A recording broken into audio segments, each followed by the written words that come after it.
नमस्कार प्रिय विद्यार्थियों, यूट्यूब चैनल के इस वीडियो में आप सभी का स्वागत है। मैं के Sharma, lecturer electronics from government polytechnic college Ajmer. आज हमारे इस वीडियो का टॉपिक रहेगा thyristor turn on methods, thyristor और एससीआर। यह आपके इलेक्ट्रॉनिक्स 305 कोड एवं इलेक्ट्रिकल में 301 code power electronics and drives या पावर एंड इंडस्ट्रियल इलेक्ट्रॉनिक्स में का टॉपिक है। ये यूनिट नंबर 1 का टॉपिक है। तो आज हम डिस्कस करते हैं एससीआर। तो इससे पहले वीडियो में हमने एससीआर के कंस्ट्रक्शन, उनके वर्किंग प्रिंसिपल, कैरेक्टरिस्टिक के बारे में पढ़ा था। अब हम मेथड देख रहे हैं एससीआर को ऑन करने के और क्या क्या मेथड हो सकते हैं। तो टर्न ऑन करने को ही हम बोलते हैं ट्रिगर करना मतलब उसको एकदम से ऑफ स्टेट से वो ऑन स्टेट में चेंज हो गया, या उसको एससीआर कंडक्ट करने लग गया, या एससीआर जो आपकी डिवाइस है वो ऑन हो गई। तो दो तरह से बोलते हैं, टर्न ऑन ऑफ एससीआर या ट्रिगर्ड ऑफ एससीआर। तो विभिन्न तरीक़ों के बारे में हम यहाँ आज इस वीडियो में पढ़ेंगे एससीआर को टर्न ऑन करने के। तो यहाँ मेन आपके पास तरीके होते हैं एससीआर को ट्रिगर करने के। पहला होता है forward voltage triggering, gate triggering, dV/dt triggering, thermal triggering, और इसी को बोलते हैं हम टेम्परेचर ट्रिगरिंग, और लाइट ट्रिगरिंग। यानी इन तरीक़ों से हम एससीआर को ट्रिगर करेंगे, या एससीआर डिवाइस है हमारे उसको हम टर्न ऑन करेंगे। तो सबसे पहला मेथड इसमें हम पढ़ते हैं फॉरवर्ड वोल्टेज ट्रिगरिंग। तो ये मेथड वैसे ही है जैसे हमने एससीआर के बेसिक वर्किंग प्रिंसिपल देखा था, जहाँ पर 3 मोड थे आपके, reverse blocking, forward blocking and forward conduction mode. तो एससीआर के बेसिक वर्किंग प्रिंसिपल में हमने एससीआर के जो 3 टर्मिनल है, एनोड, कैथोड एंड गेट। तो गेट में से इनका मेन टर्मिनल कौन सा है आपके एससीआर का? Anode and cathode. तो इनका बेसिक वर्किंग प्रिंसिपल जब हमने देखा था तब हमने गेट्स टर्मिनल उसको तो हमेशा ओपन ही रखा था, यानी गेट टर्मिनल पे कोई सप्लाई नहीं दी थी। सप्लाई इनके मेन टर्मिनल एनोड और कैथोड में दी थी। तो एनोड और कैथोड में अगर हम एनोड को पॉजिटिव और कैथोड को नेगेटिव टर्मिनल से जोड़ते हैं, वो गेट को ओपन रखते हैं, यानी एससीआर को फॉरवर्ड बायसिंग में रखते हैं। तो उसमें आपके पास क्या होता है, 3 जंक्शन, जो एससीआर के 3 जंक्शन है उसमें J1 एंड J3 तो फॉरवर्ड बायस में रहेंगे, और J2 जंक्शन है वो रहेगा आपके पास रिवर्स बायस में। यानी एससीआर के 4 लेयर से जो 3 जंक्शन बने हैं, पी एन 4 लेयर है, उससे 3 जंक्शन बने हैं, जिसमें पहला और तीसरा जंक्शन तो आपके पास फॉरवर्ड बायस में रहेगा, और दूसरा जंक्शन रहेगा आपके पास रिवर्स बायस में। अब फॉरवर्ड वोल्टेज, जो हमने वोल्टेज अप्लाई किया हुआ है एनोड कैथोड, उसको हम ग्रेजुअली धीरे धीरे अगर बढ़ाते हैं, इंक्रीज़ करते हैं वोल्टेज को, तो क्या होगा कि जो J2 में reverse bias junction reverse bias है, वहाँ पर कुछ एक ऐसा वोल्टेज होगा, उसके बाद वहाँ पर एवलांच से ब्रेकडाउन अकर होगा। एवलांच से ब्रेकडाउन होगा, डिप्लीशन लेयर ब्रेक हो जाएगी। डिप्लीशन लेयर ब्रेक होने से एक लार्ज करंट फ्लो होगी N to P, यानी सेकंड से थर्ड लेयर की तरफ N to P आपकी लार्ज करंट फ्लो होगी। और पहला और तीसरा जंक्शन ऑलरेडी फॉरवर्ड बायस में, यानी P2N और P2N करंट फ्लो हो ही रही है, यानी ओवरऑल आपके एससीआर के थ्रू करंट फ्लो होने लगेगी, और एससीआर आपका जो टर्न ऑफ स्टेट में था वो टर्न ऑन हो जाएगा और ट्रिगर हो जाएगा। तो ये सेम स्टडी आपकी इसमें जो थर्ड मोड हमने पढ़ा था एससीआर का बेसिक, फॉरवर्ड कंडक्शन मोड वाली स्टडी है सेम ये। कंडक्शन मोड में भी ये था, हम वोल्टेज को हमने जब बढ़ाया था तो J2 में रिवर्स ब्रेकडाउन अकर्स हुआ था और एससीआर आपके पास कंडक्ट करने लगा था। लेकिन यहाँ पर यह है कि यहाँ पर वोल्टेज को हम अपने हिसाब से बढ़ा रहे हैं, मतलब कोई ऐसा फिक्स तरीका नहीं है बढ़ाने का, ग्रेजुअली अपने हिसाब से कि कभी 0.5 बढ़ा दिया, 0.2 भी बढ़ा दिया, फिर एकदम से 1 वोल्ट कर दिया, 2 वोल्ट, 1.5 कर दिया, फिर 3 वोल्ट कर दिया, फिर 3.2 ही करा, मतलब अपने हिसाब से हम उसको इंक्रीज़ कर रहे हैं। फिर जो वोल्टेज जहाँ पर ब्रेकडाउन हुआ उसको हम बोलते हैं VBO, forward break over voltage. यानी जब फॉरवर्ड ब्रेक ओवर वोल्टेज आपके पास आ जाएगा, इतना वोल्टेज हम इतने VBO तक रीच हो जाएगा, पहुंच जाएगा, उसके बाद एससीआर हमारे पास क्या हो जाएगा, कंडक्ट या टर्न ऑन हो जाएगा। तो ये तो पहला मेथड है जब फॉरवर्ड वोल्टेज ट्रिगरिंग, सिंपल हम फॉरवर्ड वोल्टेज अप्लाई करके एससीआर को ऑन करते हैं। दूसरा तरीका है इसमें गेट ट्रिगरिंग। तो अभी तक हमने जो एससीआर की स्टडी या जो बेसिक उसका वर्किंग प्रिंसिपल देखा था, उसमें हमने गेट टर्मिनल को हमेशा ओपन ही रखा था, गेट पे कोई सप्लाई नहीं दी थी। अगर हम गेट पे सप्लाई देते हैं तो क्या फ़र्क आता है, यहाँ पर हम देखेंगे। तो gate triggering method is most common method to turn on off the SCR, यानी एससीआर को टर्न ऑन करने या ट्रिगर करने का जो सबसे ज़्यादा काम में लिया जाने वाला मेथड है वो होता है गेट ट्रिगरिंग, यानी उनका गेट टर्मिनल पे सप्लाई देके उसको ऑन किया जाता है। अब gate terminal, positive gate voltage applied between gate and cathode terminal. और एस में हम जो गेट पे वोल्टेज अप्लाई करेंगे तो गेट और कैथोड टर्मिनल के बीच में हम वोल्टेज अप्लाई करेंगे, और हमेशा गेट वोल्टेज को, पॉजिटिव गेट वोल्टेज ही यहाँ पर हम अप्लाई करेंगे। तो positive gate voltage applied between gate and cathode terminal. इससे असर क्या होगा कि जब आपने नॉर्मल एस को एनोड और कैथोड को फॉरवर्ड बाइसिंग की हुई थी, तो जो फर्स्ट लेयर का जंक्शन है J1 P2N और J3 वो तो आपका फॉरवर्ड बायस में था। जो सेकंड जंक्शन था J2 वो आपका रिवर्स बायस में था। तो रिवर्स बायस में, और गेट टर्मिनल आपका थर्ड लेयर P से डायरेक्ट कनेक्टेड है, उसको हमने पॉजिटिव हम सप्लाई दे रहे हैं। तो ये जो J2 का जो रिवर्स बायस है, J2 जंक्शन रिवर्स बायस है, उसके इफेक्ट को ये क्या करेगा, कम करेगा, क्योंकि यहाँ P को हम पॉजिटिव टर्मिनल से ऐड कर रहे हैं। तो ये टूवर्ड्स रिवर्स बायस को कहाँ मूव करेगा, टूवर्ड्स फॉरवर्ड बायस की तरफ मूव करेगा। यानी जो डिप्लेशन लेयर बनी थी रिवर्स बायस की, उसको धीरे धीरे जो जंक्शन J2 होगा वो मूव करेगा फॉरवर्ड बायस की तरह। तो डिप्लेशन लेयर इतनी ज़्यादा नहीं होगा, डिप्लेशन लेयर भी इसमें रिड्यूस करेगी। और जो वोल्टेज आपने अप्लाई किया हुआ है एनोड से कैथोड के बीच में, तो एनोड कैथोड के बीच में आप अगर वोल्टेज को वापस आप ग्रेजुअली अपने हिसाब से इंक्रीज़ कर रहे हो, तो पहले जहाँ वोल्टेज ब्रेकडाउन सकर्स हुआ था VBO, अब गेट वोल्टेज में ऑलरेडी वोल्टेज अप्लाई होने के कारण क्या हो रहा है, इसका रिवर्स बायस इफेक्ट कम हो रहा है, या रिवर्स बायस मूव कर रहा है टूवर्ड्स फॉरवर्ड बायस की तरफ, उसका इफेक्ट मूव करता है। तो जो ब्रेकडाउन होगा वो जल्दी अकर्स हो जाएगा J2 जंक्शन में। तो वोल्टेज जो VBO तक न पहुंच के किसी एल वोल्टेज पे हमारा, या उससे पहले ही किसी वोल्टेज पे हमारे पास ब्रेकडाउन अकर्स हो जाएगा, और SCR आपके पास ऑफ स्टेट से ऑन स्टेट कन्वर्ट करने लगेगा। Then a positive gate voltage applied between gate and cathode terminal. This caused the junction J2 to break down at an applied voltage lower than the forward breakover voltage. जैसे इसकी VI characteristic में हम देख रहे हैं, जब IG=0 था, यानी गेट करंट पे कोई हमने वोल्टेज अप्लाई नहीं किया हुआ था या कोई करंट फ्लो नहीं हो रही थी, उस समय हम वोल्टेज कहाँ तक गया था, VBO तक गया था। उसके बाद हमारे पास SCR कंडक्ट होने लगा था और हमारे पास ऑन स्टेट में मूव हुआ था। लेकिन अगर हम गेट करंट पे वोल्टेज अप्लाई कर रहे हैं, यानी गेट टू कैथोड करंट में कोई करंट भी फ्लो हो रही है, तो करंट की वैल्यू IG1 IG2 यहाँ पर है, जितनी ज़्यादा होगी, तो करंट की वैल्यू जितनी ज़्यादा होगी उतना ही इफेक्ट यहाँ J2 जंक्शन में रिवर्स बायस का इफेक्ट उतना ही रिड्यूस होगा, तो उतनी ही जल्दी यहाँ पर ब्रेकडाउन सकर्स हो जाएगा। और VBO से पहले ही वोल्टेज, जैसे यहाँ पर V1 V2 V3 से मार्क किया उस वोल्टेज पे SCR ऑफ स्टेट से आपके यहाँ ब्लॉकिंग मोड से आपके कंडक्शन मोड पे आ जाएगा या ट्रिगर हो जाएगा। तो ये मेथड होता है गेट ट्रिगरिंग मेथड। यानी अब SCR को जब हम ऑन कर रहे हैं तो बिना गेट के तो ये होता कि किसी एक फिक्स वोल्टेज जैसे 6 वोल्ट या 9 वोल्ट का SCR है तो हमेशा वो 9 वोल्ट पे जाके ही SCR ऑन होगा। लेकिन अब अगर हम गेट वोल्टेज पे पॉजिटिव वोल्टेज अगर अप्लाई कर रहे हैं या यहाँ पर इस ट्रिगरिंग मेथड के अनुसार, तो हम SCR को अपने हिसाब से, उसको हो सकता है हम 9 वोल्ट की जगह 7 वोल्ट पे SCR को कन्वर्ट करवा दें, 6 वोल्ट पे भी करवा सकते हैं, 5 वोल्ट पे भी करवा सकते हैं, 3 वोल्ट पे भी करवा सकते हैं। जितना ज़्यादा आप गेट वोल्टेज पे अप्लाई करोगे वोल्टेज, उतना ही ज़्यादा यहाँ पर ब्रेकडाउन सकर्स होगा और आपका SCR कन्वर्ट करने लगेगा, यानी उतने ही कम फॉरवर्ड वोल्टेज पे SCR कन्वर्ट करने लगेगा। तो SCR गेट टर्मिनल से क्या हो गया, हमने SCR को कंट्रोल कर लिया एक तरह से। SCR के कंडक्शन को या इसके off state to on state को जो मूव हो रहा है, जो कन्वर्ट कब करेगा, उसको हमने कंट्रोल कर लिया है कि पर्टिकुलर 9 वोल्ट पे नहीं होके हम इसको 3 to 9 वोल्ट किसी भी वोल्ट पे हम इसको कंडक्ट करवा सकते हैं। तो इस कंट्रोल से इसका नाम आया आपका कंट्रोल रेक्टिफायर। जैसे सिलिकॉन तो सेमीकंडक्टर से बना है SCR आपका, कंट्रोल रेक्टिफायर में कंट्रोल शब्द आया क्योंकि हम गेट टर्मिनल पे अप्लाई वोल्टेज देके SCR के कंडक्शन को कंट्रोल कर सकते हैं। तीसरा तरीका आता है इसमें dV/dt ट्रिगरिंग। तो ये तरीका नहीं, ये सिंपल वही तरीका है जो हम फॉरवर्ड वोल्टेज अप्लाई कर रहे थे, जैसे सबसे जो फर्स्ट मेथड था हमारा फॉरवर्ड वोल्टेज ट्रिगरिंग, सेम उसी में है कि when forward voltage applied on SCR with gate की, जब गेट टर्मिनल को हमने ओपन रखते हुए, तो J1 J3 तो आपका फॉरवर्ड बायस था, J2 में रिवर्स बायस था। अब उन पहले और तीसरे इस तरीके में क्या है कि पहले तरीके में हम वोल्टेज को, अप्लाइड वोल्टेज को ग्रेजुअली अपने हिसाब से हम इंक्रीज़ कर रहे थे, यानी उसको बढ़ाने का कोई फिक्स तरीका नहीं था।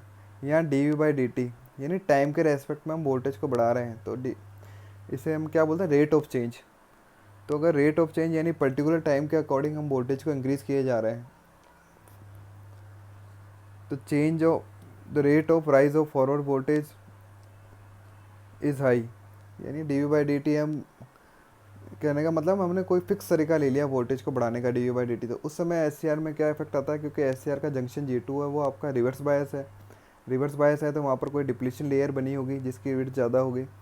अब डिप्लीशन लेयर में आपके इमोबाइल आयन रहते हैं, एन टाइप में तो पॉजिटिव आयन्स रहते हैं, पी टाइप में नेगेटिव आयन्स रहते हैं। पॉजिटिव क्यों, क्योंकि वहाँ पर 5 इलेक्ट्रॉन से तो एक डोनेट हुआ है, पी टाइप में 3 ही इलेक्ट्रॉन थे तो इन्होंने इलेक्ट्रॉन ग्रहण किया है, यानी नेगेटिव आवेश आया और उसमें पॉजिटिव आवेश आया। तो ये कहता है कि एस में जो रिवर्स बायस रीजन बना है, ये डिप्लीशन लेयर बनी है, उसको हम या स्पेस चार्ज रीजन भी बोलते हैं उसे, वो बना है। वो किसकी तरह काम कर रहा है, क्योंकि एक तरफ पॉजिटिव आयन है एक तरफ नेगेटिव आयन है, तो ये एक पेपर प्लेट कैपेसिटर की तरह बिहेव करता है। तो J2 जंक्शन जो है बिहेव्स लाइक है कैपेसिटर और पेपर प्लेट कैपेसिटर, और कैपेसिटर की तरह बिहेव कर रहा है तो उसका कोई कैपेसिटेंस भी होगा जिसे हम नाम देते हैं CJ, जंक्शन कैपेसिटेंस। और CJ में अगर कोई कैपेसिटर के क्रॉस कोई करंट वैल्यू फ्लो हो रही है तो उसकी करंट की वैल्यू को हम क्या कहते हैं, I is equal to D Q by D T. क्यों, जो उसमें चार्ज स्टोर रहता है कैपेसिटर में उसकी वैल्यू रहती है Q is equal to C V, यानी उसका कैपेसिटेंस इंटू उसमें जो अप्लाइड फॉरवर्ड वोल्टेज हुआ वी, सी इंटू वी। तो यहाँ पर सी क्या है आपके पास, जंक्शन कैपेसिटेंस, तो उसको हमने सी जे से डिनोट किया है। और वोल्टेज है जो अप्लाइड फॉरवर्ड वोल्टेज है आपका एनोड वोल्टेज, इसलिए हमने इसको नाम दिया है वी ए। क्योंकि डी बाई डी टी, तो आई सी इज इक्वल टू क्या हो गया, डी बाई डी टी, और क्यू को हमने लिख दिया सी जे इंटू वी ए। अब दो अगर मल्टीप्लाई में है उसका डेरिवेटिव हम करते हैं तो एक बार एक को कांस्टेंट रख के सेकंड टर्म्स के रेस्पेक्ट में डेरिवेटिव, प्लस जैसे C J D V by D T plus V A D C J by D T. लेकिन जो आपका जंक्शन कैपेसिटेंस है उसकी कोई वैल्यू फिक्स रहेगी, वैल्यू फिक्स रहेगी तो उसका डेरिवेटिव क्या रहेगा आपके पास, जीरो। किसी भी फिक्स वैल्यू का या डीसी वैल्यू का डेरिवेटिव आपके क्या आता है, वैल्यू ज़ीरो। तो D C J by D T is equal to zero हो गया। तो करंट आई सी क्या बच गया आपके पास, C J into D V A by D T, यानी जो करंट फ्लो हो रही है आपके जंक्शन J2 के अक्रॉस, जिसको हमने एक कैपेसिटर की तरह माना है कि जंक्शन J2 किसकी तरह बिहेव करा, कैपेसिटर के थ्रू। तो कैपेसिटर के थ्रू करंट फ्लो हो रही है या फिर जंक्शन J2 के अक्रॉस यानी एन टू पी में जो करंट फ्लो हो रही है वो डायरेक्ट प्रोपोर्शनल टू है D V A by D T, यानी rate of rise of forward voltage. यानी किसी पर्टिकुलर हम किसी जो फॉरवर्ड वोल्टेज अप्लाई कर रहे हैं उसे पर्टिकुलर किसी रेट से अगर अप्लाई करते हैं कि भाई 1 सेकंड में 1 वोल्ट, 2 सेकंड में इतना वोल्ट, उनकी कोई रेट एक फिक्स होती है। तो जितनी ज़्यादा rate of rise of forward voltage रहेगा उतनी ही ज़्यादा आपके पास चार्जिंग करंट या करंट फ्लो होगी जंक्शन J2 में, और जितनी ज़्यादा करंट फ्लो होगी तो उतना जल्दी क्या होगा, जंक्शन J2 के अक्रॉस में उतनी करंट की वैल्यू आपके पास ज़्यादा रहेगी। और J1 J3 तो ऑलरेडी आपके पास फॉरवर्ड बायस में है ही है, तो SCR ऑफ स्टेट से लेकर ऑन स्टेट में आएगा। तो कहते हैं कि ये करंट किसकी तरह बिहेव कर रही है, एक तरह से गेट करंट की तरह, कि हमने कोई गेट वोल्टेज अप्लाई गेट में टर्मिनल में अप्लाई किया हुआ है, गेट करंट की तरह बिहेव कर रही है। तो कहने का मतलब ये हो गया कि अप्लाइड फॉरवर्ड वोल्टेज की रेट जितनी ज़्यादा आप रखोगे, मैं टाइम के रेस्पेक्ट में जितनी ज़्यादा रेट रहेगी उतना ही जल्दी SCR हमारे पास क्या होने लगेगा, ऑफ स्टेट से लेकर ऑन स्टेट में कंडक्ट होने लगेगा। तो ये मेथड और पहले वाले मेथड में बस यही है कि पहले मेथड में हम ग्रेजुअली अपने हिसाब से इंक्रीज़ कर रहे थे, और यहाँ किसी पर्टिकुलर रेट से हम अगर इंक्रीज़ करते हैं तो SCR किस तरह से ऑन होता है। तो आई सी इज इक्वल टू यहाँ इन्वर्स डायरेक्ट प्रोपोर्शनल टू है D V A by D T इस वाले मेथड में। पर ये मेथड जनरली उसी का एक डिस्क्रिप्शन है पहले वाले मेथड का, और जो हम काम में लेते हैं मोस्ट कॉमन मेथड वो होता है आपका गेट ट्रिगरिंग, यानी गेट से हम SCR को ऑन करते हैं। अब चौथा मेथड है थर्मल ट्रिगरिंग और टेम्परेचर ट्रिगरिंग। तो ये ट्रिगरिंग वाला मेथड भी यूज़ में नहीं आता किसी, this triggering occurs in some circumstance particularly when if the device temperature is more. तो जैसे ये कहता कि अगर हमने SCR को फॉरवर्ड वोल्टेज अप्लाई किया हुआ है, वही कंडीशन के गेट को अभी हमने बिना गेट के अगर सप्लाई कर रहे हैं, यानी गेट को ओपन रख रखा है, हमने फॉरवर्ड वोल्टेज अगर अप्लाई किया हुआ है, तो जंक्शन J1 पहला और तीसरा जंक्शन तो SCR का रहेगा फॉरवर्ड में, J2 रहता है इसमें रिवर्स बायस में। कहता है कि J2 अगर रिवर्स बायस में है तो यहाँ पर कोई रिवर्स सेचुरेशन करंट या सेचुरेशन करंट, और इस करंट को हम लीकेज करंट भी बोलते हैं कि लीकेज करंट फ्लो हो रही होगी। बोले उस करंट अगर ये लीकेज करंट फ्लो हो रही है तो जो जंक्शन बना है J2 उसका टेम्परेचर भी, तो जितना ज़्यादा हम जैसे फॉरवर्ड वोल्टेज हाई करते हैं तो उतना ज़्यादा जो J2 रिवर्स बायस जंक्शन है वहाँ पर जो आयंस हैं इलेक्ट्रॉन्स हैं उतना ज़्यादा उनमें फोर्स लगता है, फोर्स से मूवमेंट होता है, वो एक दूसरे से कोलैप्स कोलिजन करते हैं, टकराते हैं। टकराने से क्या होता है, जो सहसंयोजक बंध में इलेक्ट्रॉन्स बंधे हुए रहते हैं वो फ्री होते हैं। तो नए इलेक्ट्रॉन, जैसे हमने ये कॉन्सेप्ट सारा हमने 201 में पढ़ा था।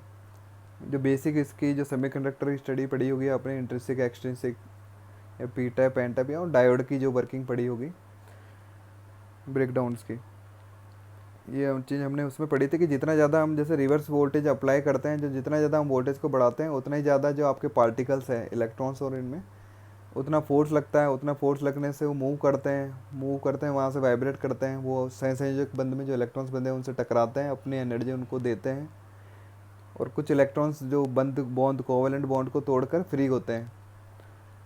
तो यहाँ पर ये प्रोसेस ये चलता रहता है कि रिवर्स ब्रेकडाउन में जितना हम ज़्यादा वोल्टेज बढ़ा रहे हैं तो ब्रेकडाउन्स कैसे अकर्स होगा, उससे पहले आपके इलेक्ट्रॉन्स जो बंधे हुए हैं सहसंयोजक बंध में वो एक दूसरे से टकरा टकरा के फ्री होते हैं। तो number of free electrons holes pair increase होते हैं, और इंक्रीज़ होने के बाद एक पर्टिकुलर वोल्टेज इतना आ जाता है कि आपके पास जो जंक्शन बनाता जेटी उसके अक्रॉस सारे इलेक्ट्रॉन्स या जो चार्ज कैरियर है वो फ्लो होने लग जाते हैं। यानी जंक्शन आपका जो डिप्लीशन लेयर तो ब्रेक हो जाता है और वहाँ पर सारे आपके जो चार्ज कैरियर है फ्लो होने लगते हैं, जिसे हम हवाला से ब्रेकडाउन्स भी कहते हैं।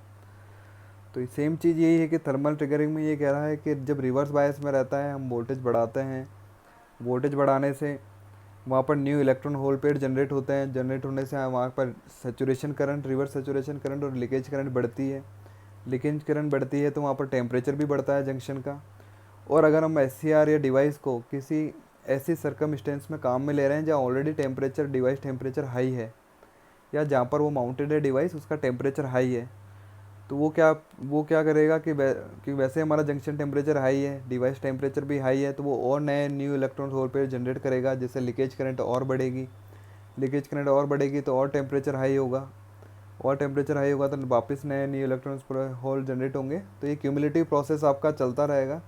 चलते चलते एक बार एक large leakage current SCR junction J2 के अक्रॉस फ्लो होने लगेगी।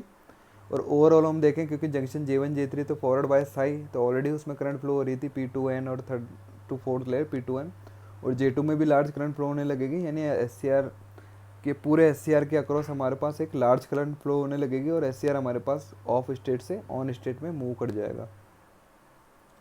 लेकिन इस मेथड को हम काम में नहीं लेते हैं, क्योंकि यहाँ पर ये प्रॉब्लम कर सकता है thermal, because it causes the thermal run away और डिवाइस और SCR में भी डैमेज। क्योंकि ज़्यादा टेम्परेचर हाई होने से, या डिवाइस को हम ऐसी जगह माउंट कर रहे हैं जहाँ ऑलरेडी उसका टेम्परेचर हाई है, हमारे डिवाइस का, एनवायरनमेंट का, किसी का टेम्परेचर हाई है, अगर हम डिवाइस को ऐसी जगह माउंट कर रहे हैं तो इसका मतलब ये होगा कि रिवर्स लीकेज करंट से भी उसका टेम्परेचर हाई हो रहा है, बाहर के एनवायरनमेंट या जहाँ माउंटेड है वहाँ से भी टेम्परेचर हाई हो रहा है। तो हो सकता है कि हमारा SCR या डिवाइस जो है वो बर्न हो जाए, डैमेज हो जाए। तो उस प्रॉब्लम को हम कहते हैं हम थर्मल रन अवे प्रॉब्लम। तो थर्मल रन अवे प्रॉब्लम भी अकर्स नहीं हो जाए, तो इस वजह से इस प्रोसेस को या इस ट्रिगरिंग मेथड को हम काम में नहीं लेते हैं। तो मतलब थर्मल ट्रिगरिंग और टेम्परेचर ट्रिगरिंग। फिफ्थ है लाइट ट्रिगरिंग। लाइट ट्रिगरिंग में कहता है कि हमारे पास SCR के 3 टर्मिनल हैं, एनोड एंड कैथोड। तो एनोड कैथोड तो मेन टर्मिनल है, यहाँ पर हमने अप्लाइड फॉरवर्ड वोल्टेज किया हुआ है।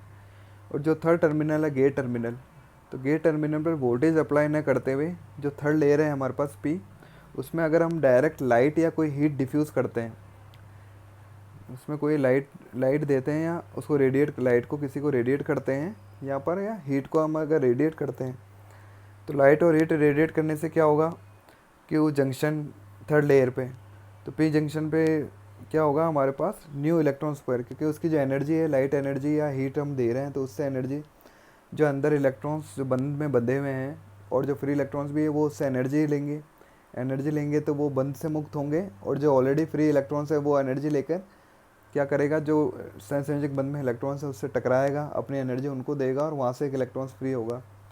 तो जितना अगर लाइट और हीट को रेडिएट करेंगे हम थर्ड लेयर पे P पे या गेट टर्मिनल की जगह, तो वहाँ पर क्या होगा, new electron hole pair generate होंगे। तो new electron hole pair generate होने से क्या हो गया कि उतने ज़्यादा चार्ज कैरियर हमारे पास फ्री चार्ज कैरियर अवेलेबल है, यानी उतनी ज़्यादा आपके पास लीकेज करंट जो J2 के अक्रॉस बह रही है जंक्शन पे, तो उतनी ही ज़्यादा आपके पास रिवर्स करंट और सेचुरेशन करंट और लीकेज करंट फ्लो होगी जितने ज़्यादा चार्ज कैरियर होंगे। और जितना ज़्यादा का उतनी ज़्यादा जो क्या हो गया, जंक्शन J2 के अक्रॉस जो डिप्लीशन लेयर है वो ख़त्म हो गई है, वहाँ पर ब्रेकडाउंस होगा और आपके पास एस क्या हो जाएगा, ऑफ स्टेट से ऑन स्टेट यानी टर्न ऑन हो जाएगा। तो यहाँ पर भी वही है कि पहला और तीसरा जंक्शन तो फॉरवर्ड बायस है, वहाँ कोई ऐसी दिक्कत है ही नहीं। डिप्लेशन लेयर अपनी कट इन वोल्टेज पे वैनिश हो जाएगी। J2 जंक्शन जो था रिवर्स बायस में था, तो वो या तो अप्लाइड फॉरवर्ड वोल्टेज ब्रेक और वोल्टेज तक पहुँचे, VBO तक पहुँचे जैसे पहले मेथड में था, तब SCR टर्न हो, या उससे पहले हम क्या कर रहे हैं कि वो वोल्टेज अप्लाई हमने किया हुआ ही है, तो एनोड तो कैथोड, और गेट टर्मिनल पे भी हम हीट या वो इंजेक्ट कर रहे हैं, लाइट और हीट इंजेक्ट कर रहे हैं। उससे क्या हो रहा है कि अंदर जो इलेक्ट्रॉन्स ये हैं वो एनर्जी ले रहे हैं, लाइट और हीट से आप एनर्जी ग्रहण कर रहे हैं। ग्रहण करने के बाद वो जो आयंस हैं उनमें सहसंयोजक बंध में इलेक्ट्रॉन्स बंधे हैं, उनसे टकरा रहे हैं, उनको अपनी एनर्जी दे रहे हैं और नए इलेक्ट्रॉन होल पेयर जनरेट हो रहे हैं, यानी नए चार्ज कैरियर जनरेट हो रहे हैं J2 जंक्शन के अक्रॉस। और जितने ज़्यादा फ्री चार्ज कैरियर यानी फ्री इलेक्ट्रॉन्स और होल जनरेट होंगे, उतने ज़्यादा करंट की वैल्यू यहाँ पर वो J2 के अक्रॉस इंक्रीज़ कर रहा है। तो SCR क्या होगा कि जो VBO, तो हमारा वोल्टेज हम VBO तक बढ़ाएंगे, VBO तक बढ़ने से पहले किसी पर्टिकुलर एक वोल्टेज पे SCR हमारे पास क्या हो जाएगा, ऑफ स्टेट से ऑन स्टेट में चल जाएगा, यानी ट्रिगर हो जाएगा, यहाँ पर हमारे पास ऑन हो जाएगा। तो ये आपके SCR ऑन करने के 5 मेथड हैं। तो 5 मेथड में सबसे मोस्ट यूज़फुल मेथड कौन सा आपके पास होता है, गेट ट्रिगरिंग मेथड, जो आगे हमारे आने वाले सर्किट्स में या जो भी हम यूनिट्स में पढ़ेंगे और SCR के डिफरेंट डिफरेंट सर्किट्स पढ़ेंगे, उनमें हमारे पास ये गेट ट्रिगरिंग मेथड ही यूज़ में आएगा। Thank you.